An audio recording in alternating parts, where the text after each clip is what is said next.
नमस्कार, जय हिंद। कैसे हैं आप लोग? आपके अपने यूट्यूब चैनल रोजगार विथ ITI में आपका बहुत बहुत स्वागत है।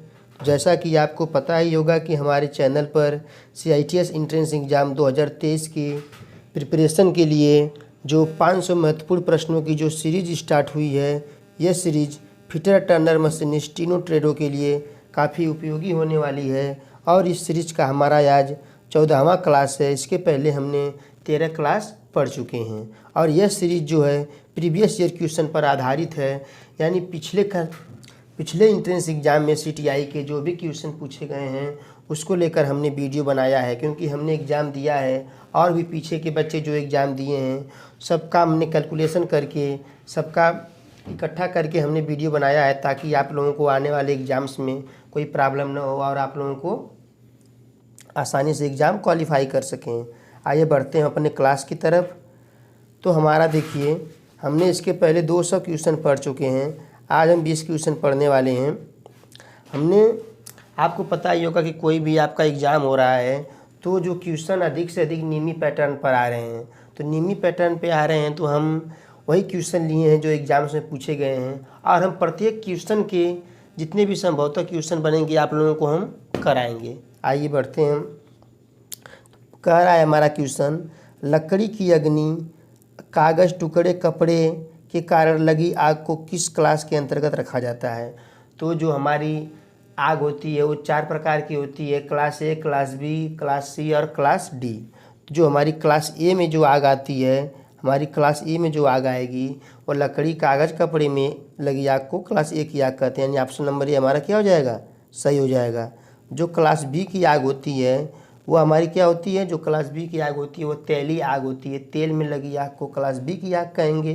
और क्लास C की आग क्या होती है?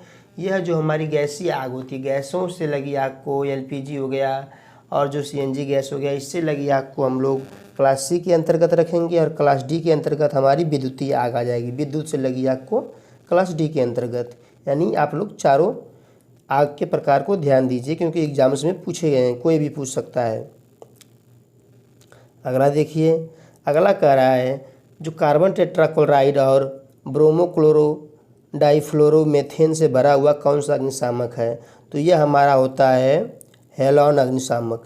ध्यान दीजिए, यह हमारा कौन सा होता है? हेलॉन अग्निशामक। इसको हम लोग CTC अग्निशामक भी बोलते हैं, यानी कार्बन टेट्राक्लोराइड CTC अग्निशामक भी बोलते हैं। इसका यूज हम लोग क्लास D की आग को बुझाने के लिए करते हैं। और जो हमारा फोम वाला आता है, इसको हम लोग क्लास B की आग को बुझाने के लिए फोम वाला एक्सटिंग्विशर यूज करते हैं। और जो कार्बन डाइऑक्साइड वाला होता है वह क्लास C की आग को बुझाने के लिए करते हैं। ठीक है। और ड्राई पाउडर वाला जो आता है उसको भी हम लोग क्लास C के अंतर्गत ही रखते हैं। और सोडा एसिड अग्निशामक जो आता है उसको हम लोग क्लास A की आग को बुझाने के लिए करते हैं। आइए बढ़ते हैं हम अगले क्लास की तरफ, अगले क्वेश्चन की तरफ।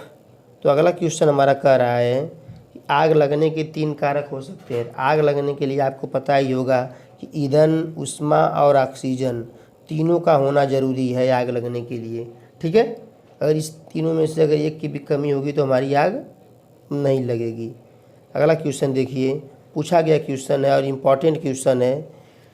प्लास्टिक कचरा बीन के लिए कलर कोड क्या होगा? तो प्लास्टिक कचरा बीन के लिए कलर कोड हमारा पीला होता है। यह ऑप्शन नंबर D हमारा सही हो जाएगा। और हरा जो हमारा होता है कांच के लिए, ध्यान दीजिए, हरा हमारा कांच के लिए, नीला हमारा कागज़ के लिए नीला और धातु के लिए लाल। यानी जो चारों पूछे गए इसमें से कोई भी आपके एग्जाम में पूछ सकता है। ठीक है। आगे बढ़ते हैं हम लोग। अगला क्वेश्चन हमारा कह रहा है कौन सा मार्किंग मीडिया जहरीला है? तो जो मार्किंग मीडिया होता है वो हमारा जाप पर लगाया जाता है। जाप पर लगाने के बाद हम लोग मार्किंग करते हैं मार्किंग मीडिया लगाकर। तो जो मार्किंग मीडिया सबसे जहरीला हमारा होता है कॉपर सल्फेट। यानी कॉपर सल्फेट जो है हमारा है सबसे जहरीला होता है। और कभी कभी एग्जाम में पूछ देता है कौन सी मार्किंग मीडिया स्पष्ट रेखाएं प्रदान करता है? तो जो हमारा पर्शियन ब्लू होता है वह स्पष्ट रेखाएं प्रदान करता है और सूखने में अधिक समय लेता है। ये भी पूछ देगा आपके एग्जाम में, कौन सी मार्किंग मीडिया सूखने में अधिक समय लेता है? तो आप लोग बोल देंगे क्या कि पर्शियन ब्लू सूखने में क्या करता है, अधिक समय लेता है और अस्पष्ट रेखाएं प्रदान करता है।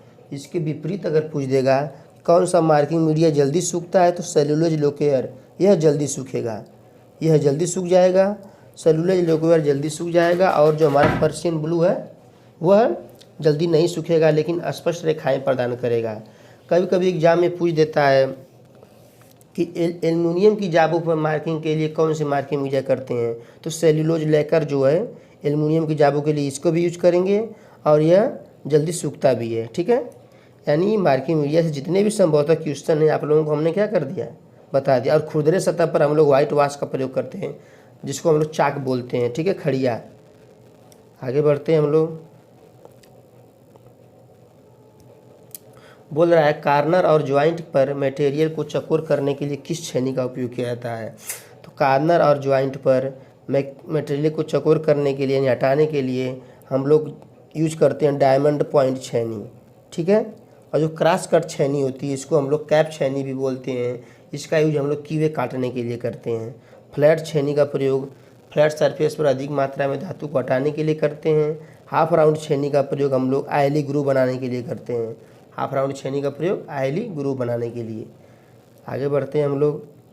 जितने भी क्वेश्चन हम बता रहे हैं सबको ध्यान से देखिए, ये नहीं कि जो क्वेश्चन हमने ले लिया है बस उससे जो ऑप्शन है बस उस पर ध्यान दें। हम जितने क्वेश्चन बता रहे हैं सब देखिए, क्योंकि यह सीरीज़ केवल 500 क्वेश्चन की कहने को है। हम यहाँ 500 क्वेश्चन से 5000 क्वेश्चन आपको तैयार करवाने वाले हैं, जिससे आप लोगों को आपका मनपसंद NSTI कॉलेज मिल सके। अगला क्वेश्चन कह रहा है धातु की उस गुण का नाम बताइए जिससे वह बिना टूटे तार में खींचा जा सकता है। तो जो बिना टूटे तार के रूप में खींचा जा सकता है उसको हम लोग क्या बोलते हैं, डक्टिलिटी। जिसको तार के रूप में खींच सकते हैं जिस धातु को, उसमें डक्टिलिटी का गुण होता है। उसका इलास्टिसिटी क्या होता है, जो हमारा किसी धातु को हम खींचते हैं, जैसे हमारी स्प्रिंग हो गई तो खींचते हैं तो उसकी अवस्था में परिवर्तन हो जाता है, लेकिन बल हटाने पर वो अपनी पुरानी अवस्था में आ जाती है, इसको इलास्टिसिटी बोलते हैं। जो मेलिबिलिटी होती है, यदि किसी धातु पर हम लोग चोट मारते हैं तो वह फैलती है तो उसे क्या बोलेंगे, मेलिएबल बोलेंगे। आगे बढ़ते हैं हम लोग।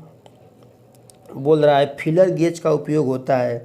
फिलर गेज का उपयोग करते हैं हम लोग मिलने वाले भागों के बीच गैप की जांच करने के लिए। दो पार्टों को अगर हम मिला रहे हैं उसके बीच में कितने mm का गैप है उसको चेक करने के लिए हम फिलर गेज का प्रयोग करते हैं। और फिलर गेज हमारा 4 सेट में पाया जाता है।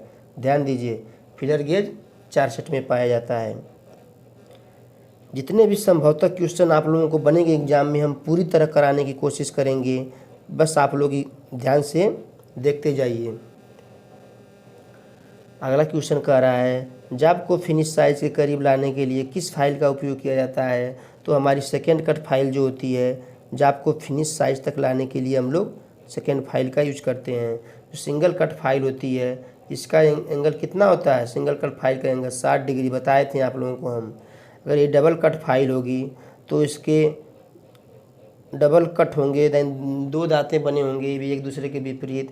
पहले का एंगल हमारा 70 डिग्री हो जाएगा, जिसको हम लोग ओवर कट कहते हैं। पहले कट को ओवर कट बोलेंगे जिसका एंगल 70 डिग्री, और दूसरे कट को हम लोग अप कट बोलेंगे जिसका एंगल 51 डिग्री। यह कई बार पूछा गया क्वेश्चन है, बस इसको ध्यान दीजिए, आप लोग माइंड में बैठा लीजिए। किस फाइल में समांतर किनारे पूरे लंबाई में होते हैं, यानी जो हमारी हैंड फाइल होती है वह फाइल हमारी चौड़ाई में टेपर नहीं होती। आपको पता ही होगा कि हमारी कोई भी अगर फाइल होती है तो वह क्या होती है, किनारों पर 1/3 भाग क्या होती है, टेपर होती है, और 2/3 भाग समानांतर होती है टैंक की तरफ, हिल की तरफ। ठीक है, तो यह जो हैंड फाइल होती है हमारा जो टेपर में नहीं होती है। ठीक है, चौड़ाई में टेपर नहीं होती है। आगे बढ़ते हैं हम लोग।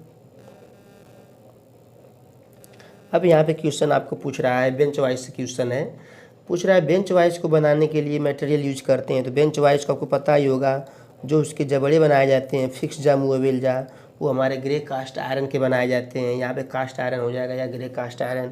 और जो उसके जा होते हैं उसको हम लोग हाई कार्बन स्टील या टूल स्टील का बना देते हैं, क्योंकि वो जल्दी घिसे न। उसके बाद हमारे जो हैंडल और स्पिंडल होते हैं वाइज के, वो हमारे माइल्ड स्टील के बना दिए जाते हैं। और उसके हमारी वाइस में स्क्वायर थ्रेड कटी होती है, और उसके अंदर हमारा एक बॉक्स नट होता है, वो हमारा गन मेटल का बना होता है। ठीक है, ये सब क्वेश्चन पूछे गए हैं, बस आप लोग ध्यान से देखते जाइए। अगला क्वेश्चन हमारा क्या कह रहा है, अगला क्वेश्चन कह रहा है स्लॉटेड एंगल प्लेट में दिए गए स्लॉट का उद्देश्य क्या होता है। जो हमारा एंगल प्लेट होता है वह 90 डिग्री होता है उसका एंगल, उसका यूज हम लोग करते हैं जब सरफेस प्लेट पर जब वर्नियर हाइट गेज मार्किंग करते हैं तो जाप को सपोर्ट करने के लिए एंगल प्लेट का यूज करते हैं। यह जो उसके अंदर जो स्लॉट होता है वह जाप को पकड़ने के लिए होता है। क्या करने के लिए? जाप को पकड़ने के लिए। ऑप्शन नंबर ए हमारा सही हो जाएगा। आगे बढ़ते हैं हम लोग। दिया गया क्वेश्चन है, कई बार पूछा गया क्वेश्चन है, यहाँ से संभवतः कितने क्वेश्चन बनते हैं देखिए। राउंड बार के केंद्र को चिन्हित करने के लिए, यानी हमारा कोई अगर गोल राड है उसका हमें केंद्र निकालना है तो हम लोग किसका यूज करेंगे? जेनी कैलिपर का। और जेनी कैलिपर को हम लोग आर्डलेग कैलिपर भी बोलते हैं, हर्माफोलाइट कैलिपर भी बोलते हैं। इसका 3 नाम होते हैं। ठीक है, कोई भी नाम आपको एग्जाम में दे सकता है। इसकी एक टांग मुड़ी हुई होती है और एक टांग सीधी होती है, उसको हम लोग जेनी कैलिपर बोलते हैं। इनसाइड कैलिपर जो होता है आंतरिक डाया को चेक करेगा। आउटसाइड कैलिपर क्या करेगा? बाहरी डाया को चेक करेगा। फर्म जॉइंट कैलिपर जो होता है हमारा, इसमें क्या करते हैं, यह फर्म जॉइंट जो वाला जो आता है यह, या इसको हम लोग स्प्रिंग जॉइंट भी बोल सकते हैं। ठीक है, आगे बढ़ते हैं हम लोग। अगला क्वेश्चन कह रहा है उस दोष का नाम बताइए जब धातु के चिप्स फाइल के दांतों के बीच घुस जाते हैं। तो वह हमारी क्या होती है? फाइल के पिनिंग। यह हमारा दोष होता है फाइल में, जब हमारे दांते जो होते हैं फाइल के उसके बीच में क्या होते हैं, जैसे फाइल के ये दांते हैं उसके बीच में हमारे कड़ फंस जाएंगे, उससे हम लोग फाइल की पिनिंग बोलेंगे। उसको हम लोग फाइल कार्ड के द्वारा क्या करते हैं? हटाते हैं। अगला क्वेश्चन बोल रहा है हमारा ड्रिल सैंक में किस प्रकार का टेपर दिया जाता है। जो हमारा ड्रिल सैंक होता है उसमें हम लोग मॉस टेपर देते हैं। और मॉस टेपर हमारा कहाँ से कहाँ तक पाया जाता है? 0 से 7 नंबर, MT1 0 से MT7 तक पाया जाता है। लेकिन जो हमारे ड्रिल बिट में जो टेपर पाया जाता है वह MT1 से लेकर MT5 तक पाया जाता है। ठीक है, यानी ड्रिल बिट में हमारा MT1 से MT5 तक ही पाया जाएगा, लेकिन साधारणतः यह 0 से 7 तक पाया जाता है। इसी प्रकार हमारा जो पिन टेपर होता है, देखिए यहाँ पे 0 से 13 नंबर तक पाया जाता है पिन टेपर। और मीट्रिक टेपर जो हमारा होता है यह नंबरों में पाया जाता है, 4, 6, 8, 10 इस तरह 200 नंबरों तक पाया जाता है। और जो हमारा जर्नो टेपर होता है यह हमारा 1 से 20 नंबर तक पाया जाता है। जर्नो टेपर 1 से 20 नंबर तक पाया जाएगा। और यहीं पे हमारा एक बॉब टेपर होता है, ब्राउन और शार्प टेपर। यहीं पे नोट कर लीजिए आप लोग, ब्राउन एवं शार्प टेपर, यह जो हमारा होता है यह पाया जाता है। आप लोगों को बता दें हम लोग, ब्राउन एवं शार्प टेपर 1 से 18 नंबर तक पाया जाता है। कितने नंबर तक? 1 से 18 नंबर।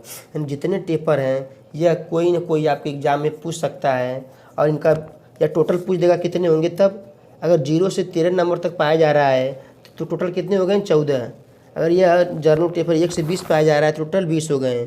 अगर ये हमारा मोस्ट टेपर 0 से 7 पाया जा रहा है, इनकी संख्या कितनी हो गई? 8 हो गई।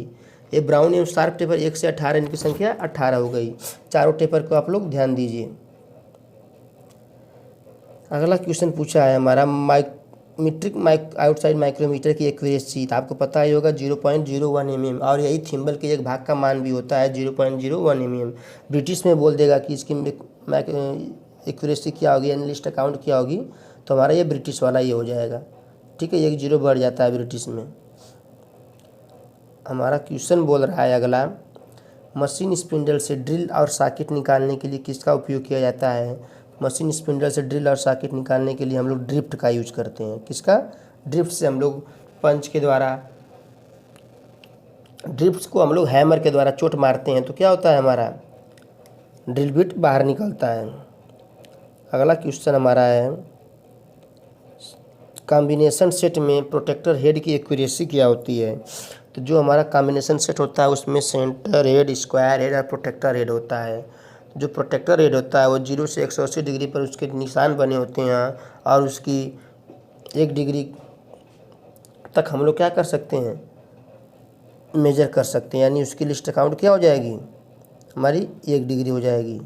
ठीक है, प्रोटेक्टर हेड की लिस्ट काउंट 1 डिग्री हो जाएगी। और हमारा जो कॉम्बिनेशन सेट होता है वो कास्ट स्टील का बना होता है।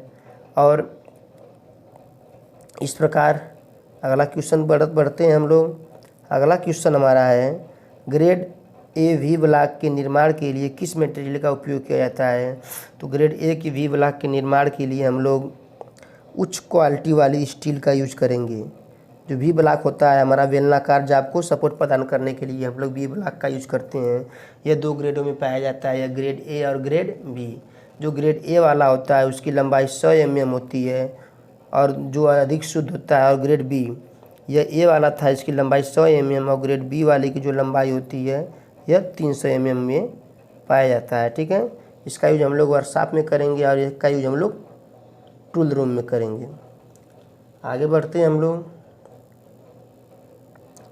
अगला क्वेश्चन हमारा है, लास्ट क्वेश्चन है हमारा 20 क्वेश्चन का जो टारगेट था, हमने 200 क्वेश्चन पढ़ चुके हैं। आज हमारा 220 क्वेश्चन कंप्लीट होता है।